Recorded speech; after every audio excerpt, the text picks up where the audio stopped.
Doctor Kiran Kumar ರಾಯರ್ YouTube ಚಾನಲ್ಗೆ ಆತ್ಮೀಯ ಸ್ವಾಗತ. ಸ್ನೇಹಿತರೆ, ಇವತ್ತಿನ ಈ ಒಂದು ವಿಡಿಯೋದಲ್ಲಿ ದ.ರಾ ಬೇಂದ್ರೆಯವರು ಬರೆದಿರುವಂತಹ ನಾರಿ ನಿನ್ನ ಮಾರಿ ಮೇಲೆ ಎನ್ನುವಂತಹ ಒಂದು ಕವನದ ವಿಶ್ಲೇಷಣೆಯನ್ನು ಮಾಡ್ತಾ ಇದ್ದೇನೆ. ಬನ್ನಿ ಸ್ನೇಹಿತರೆ, ಹಾಗಾದರೆ ಈ ಒಂದು ಕಾವ್ಯದ ವಿಶ್ಲೇಷಣೆಯನ್ನು ನೋಡೋಕ್ಕಿಂತ ಪೂರ್ವದಲ್ಲಿ ದ.ರಾ ಬೇಂದ್ರೆಯವರ ಸಂಕ್ಷಿಪ್ತ ಪರಿಚಯವನ್ನು ನೋಡಿ ನಂತರ ನಾವು ಈ ಒಂದು ಕಾವ್ಯದ ವಿಶ್ಲೇಷಣೆಯನ್ನು ನೋಡೋಣ.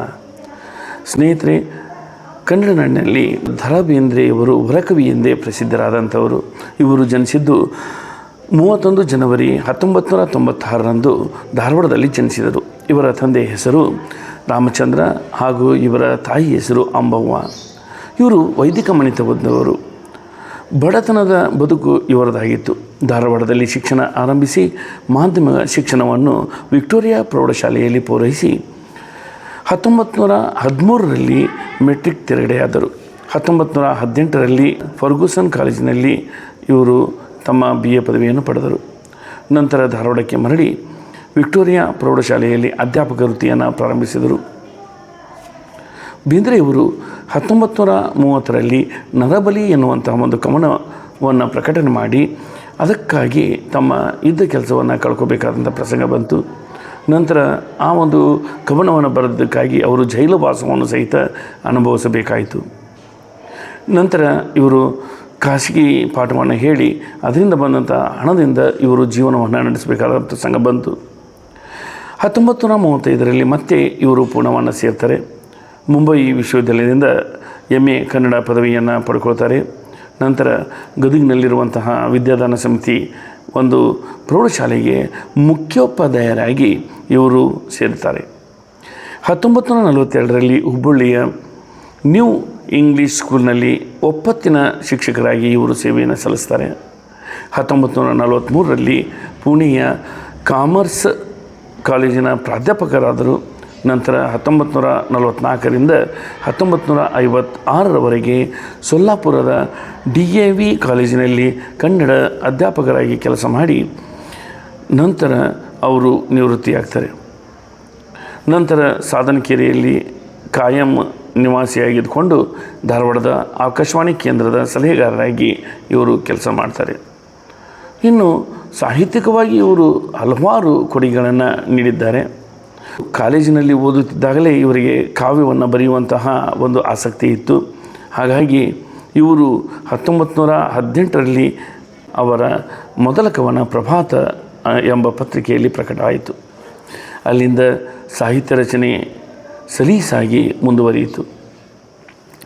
ಕವನ ಸಂಕಲನಗಳು ಕೃಷ್ಣಕುಮಾರಿ, ಗರಿ, ಸಖಿಗೀತ, ಅರಳುಮರಳು, ನಾದಲೀಲೆ, ನಾಕುತಂತಿ, ಕಾಮಕಸ್ತೂರಿ, ಹಾಡು ಪಾಡು, ಮುಗಿಲ ಮಲ್ಲಿಗೆ, ಮತ್ತೆ ಶ್ರಾವಣ ಬಂತು, ಒಲವೇ ನಮ್ಮ ಬದುಕು, ಶ್ರೀಮಾತಾ, ಹೃದಯ ಸಮುದ್ರ ಮೊದಲಾದವು. ಇನ್ನು ಇವರು ಬರೆದಿರುವಂತಹ ನಾಟಕಗಳು ತಿರುಕರ ಪೀಡುಗು, ಉದ್ಧಾರ, ನಗೆಯ ಹೊಗೆ, ಹುಚ್ಚಾಟಗಳು, ಹೊಸ ಸಂಸಾರ ಮತ್ತು ಇತರ ನಾಟಕಗಳು, ಸಾಯೋ ಆಟ ಮೊದಲಾದವು. ಇನ್ನು ಇವರು ಸಣ್ಣ ಕಥೆಗಳಿಗೂ ಮತ್ತು ಹರಟೆಗಳಿಗೂ ತಮ್ಮ ಕೊಡುಗೆಯನ್ನು ನೀಡಿದ್ದಾರೆ. ಅವು ಯಾವುವು ಅಂತಂದರೆ ನಿರಾಭರಣ ಸುಂದರಿ, ಮಾತೆಲ್ಲ ಜ್ಯೋತಿಯನ್ನು ಇವರು ಬರೆದಿದ್ದಾರೆ. ಇನ್ನು ಇವರು ಕೊಟ್ಟಿರುವಂಥ ವಿಮರ್ಶಾ ಕೃತಿಗಳು ಸಾಹಿತ್ಯ ಮತ್ತು ವಿಮರ್ಶೆ, ಸಾಹಿತ್ಯ ಸಂಶೋಧನೆ, ವಿಚಾರ ಮಂಜರಿ, ಕಾವ್ಯೋದ್ಯೋಗ, ಸಾಹಿತ್ಯದ ವಿರಾಟ ಸ್ವರೂಪ, ಕುಮಾರವ್ಯಾಸ ಮೊದಲಾದವು. ಇನ್ನು ಸಂಪಾದಿತ ಕೃತಿಗಳು ಯಾವುವು ಅಂದರೆ ನನ್ನದು ಈ ಕನ್ನಡ ನಾಡು, ಹಕ್ಕಿ ಹಾರುತ್ತಿದೆ, ಚಂದ್ರಹಾಸ ಮೊದಲಾದವು.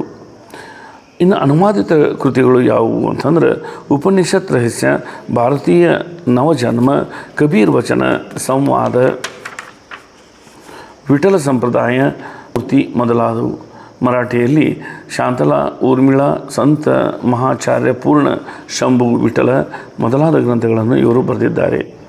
ಬೇಂದ್ರೆಯವರು 10 ಹಲವು ಪ್ರಶಸ್ತಿಗಳಿಗೆ ಭಾಜನರಾಗಿದ್ದಾರೆ.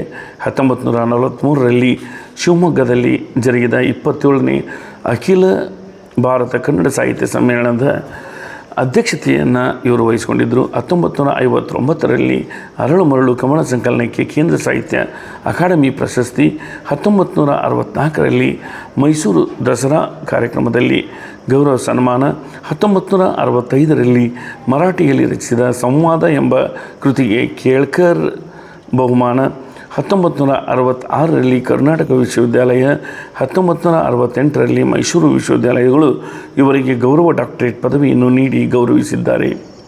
1974ರಲ್ಲಿ 4 ತಂತಿ ಕವನ ಸಂಕಲನಕ್ಕೆ ಭಾರತೀಯ ಜ್ಞಾನಪೀಠ ಪ್ರಶಸ್ತಿ ಲಭಿಸಿದೆ. 1998ರಲ್ಲಿ ಕೇಂದ್ರ ಸರ್ಕಾರ ಪದ್ಮಶ್ರೀ ಪ್ರಶಸ್ತಿ ನೀಡಿ ಗೌರವಿಸಿದೆ. ಹೈದರಾಬಾದಿನ ಹಿಂದಿ ಸಮಾಚಾರ ಸಭಾದವರು ಸಾಹಿತ್ಯ ಆಚಾರ್ ಪ್ರಶಸ್ತಿ ನೀಡಿ ಗೌರವಿಸಿದರು.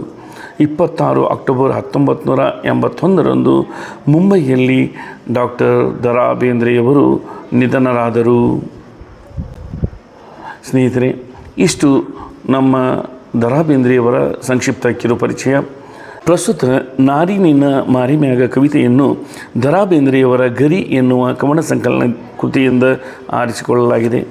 ಇದು ಬೇಂದ್ರೆಯವರ ಸುಪ್ರಸಿದ್ಧ ಭಾವಗೀತೆಗಳಲ್ಲಿ ಒಂದಾಗಿದ್ದು, ಜೀವನದೊಳಗಿನ ಜೀವಂತ ವಿರಹದ ಪ್ರೇಮಗೀತೆಯಾಗಿದೆ.